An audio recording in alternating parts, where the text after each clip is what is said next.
और टले जगत व्यवहार। और नृप है राजा हरिश्चंद्र को टले न सत्य विचार। हम सूर्य वंश की चादर पे काली मां नहीं आने देंगे। और प्राण भले ही जाए मेरे पर वचन नहीं जाने देंगे। समझा करके कहा कि हम अपने प्राणों को त्याग सकते हैं लेकिन अपने वचन से पीछे नहीं मुड़ सकते। जैसे ये बात कही मेरे भैया,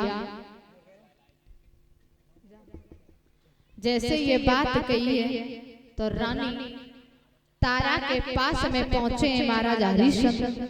अपने पति को आत्मभाव देखो तो रानी तारा ने अंगुरियां पकड़ी आंगन में ले गई।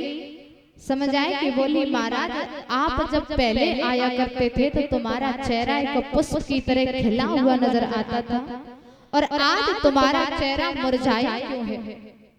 जैसे ये बात कही तो हरिश्चंद्र चुपचाप आंगन में बैठ गए, कुछ बोले नहीं। और जब नहीं बोले तो रानी तारा दोनों हाथ जोड़ करके कहने लगी महाराज ऐसी क्या बात है जो आपको पेट ही पेट में घुट रही है। अरे मैं आपकी रानी हूं और आपका सुख और दुख जानने का पूरा अधिकार है मुझे। क्योंकि महाराज कहते हैं धीरज धर्म मित्र और नारी आफत काल परखियो उच्चारी। अगर मित्र है तो मित्र पर अगर कोई मुसीबत आ रही है, सच्चा मित्र वही है जो मुसीबत में मित्र का साथ दे। पत्नी वही है अगर मुसीबत में पति को छोड़ करके मायके चली जाए तो महाराज वो पत्नी नहीं है। पत्नी वही है जो मुसीबत में अपने पति का साथ निभाए। क्योंकि जब साथ फेरे लेती है ना तो 7 वचन दिए जाते हैं। उन 7 वचनों में वो स्त्री बंधी होती है। अगर जिस किसी स्त्री ने 7 वचन का पालन कर लिया ना महाराज वो स्त्री सीधे परम धाम के लिए जाएगी। रानी तारा पूछ रही है महाराज क्या बात है। अरे आपका ये चेहरा इतना उतरा हुआ क्यों है। आप जब भी आते थे बड़े खुश होते थे लेकिन आज तुम्हारा चेहरा मुरझाया क्यों है। मुझे एक बात बताइए महाराज। तो हरिश्चंद्र कहने लगे रानी हम नहीं चाहते कि जिस तरीके से मैं दुखी हूँ उसी तरीके से आप भी दुखी हो जाओ। बोले क्यों रानी आपको नहीं पता। जब हम सुबह बाग में गए सूकर को मारने के लिए तो मुझे संत जी मिले। संत जी ने धोखे से हमारा सारा राजपाट छीन लिया और हमसे उनका 60 भार सोना भी हमारे ऊपर कर्जा हो गया। अब हम वो सोना यहाँ पर नहीं बल्कि महलों से बाहर देंगे। रानी हमारे पास तो कुछ है भी नहीं और मैंने कभी मेहनत मजदूरी भी नहीं की। मैं रानी कैसे उनका कर्जा अदा करूंगा। रानी तारा कहने लगी बस इतनी सी बात के ऊपर आपने ये ऐसा लग रहा है कि पता नहीं कितना बड़ा पहाड़ टूट गया हो। महाराज चिंता न करें, हमारे होते हुए आपको चिंता करने की कोई आवश्यकता नहीं है। बोले क्यों। बोले राजा से बोली है महाराज मेरी बात सुनो। जब तक मैं जिंदा हूं तब तक आप चिंता मत करना क्योंकि आप मुझे बेच दो और संत जी का कर्ज अदा कर दो।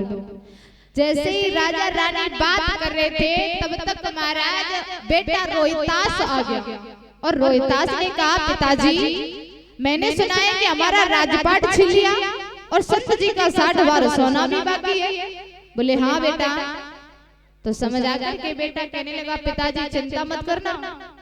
अरे तुम मुझे बेच देना लेकिन स्वामी जी का कर्ज अदा कर देना। जब अपने बीवी और बच्चे के मुंह से ये बात सुनी तो राजा हरिश्चंद्र की आंखों से आंसू निकल गए। कहने लगे भगवान हमारी जैसी पत्नी और हमारे जैसा बच्चा भगवान सबको दे। बेटा वही है, बेटा वही है जो बाप और माँ की सहायता करे। समझदार बेटा, बेटा हो या बेटी, क्योंकि कल मैंने कहा था कि हमारी मतलब बेटियों की कम इज्जत करते हैं क्योंकि बेटियों को बोझ समझते हैं। लेकिन याद रखना मेरे भाइयों, कल भी मैंने बताया था कि सोना है बेटे तो हीरे है बेटियां, ओस की बूंदे सी होती है बेटियां, बोए जा रहे हैं बेटे लेकिन उग रही है बेटियां, खाद बीज लगाया जा रहा है बेटों में लेकिन लहरा रही है बेटियां, पढ़ाया जा रहा है बेटों को लेकिन पढ़ रही है बेटियां। महाराज, बेटी इंदिरा गांधी भी थी, बेटी सोनिया गांधी भी थी, बेटी झांसी की रानी भी थी। क्या बेटियां अगर अपने आप पर करने के लिए कुछ खड़ी हो जाए ना तो क्या नहीं कर सकती हैं। लेकिन वही बात है कि बेटियों को कोई आगे बढ़ने की अनुमति नहीं देता। अगर बेटी घर से बाहर पढ़ने के लिए भी जाती है तो लोगों ने देखा कि बेटी बाहर पढ़ने के लिए जाती है तो बाप की बुद्धि बिगाड़ रही है, क्या कर रहे हो? तुम्हें पता है बेटी अब पढ़ रही है, क्या कर रही हो?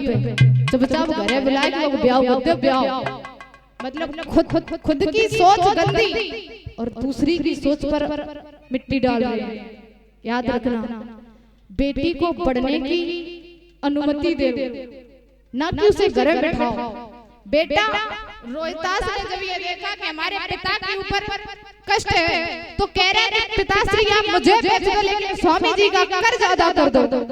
आज महाराज तीनों प्राणी बिकने के लिए तैयार हुए और जब बिकने के लिए तैयार हुए राजसी वस्त्रों को उतार दिया, महलों से बाहर चले तो रानी तारा और महाराजा हरिश्चंद्र कहने लगे कि चलते चलते अपनी राजधानी को एक बार प्रणाम कर ले।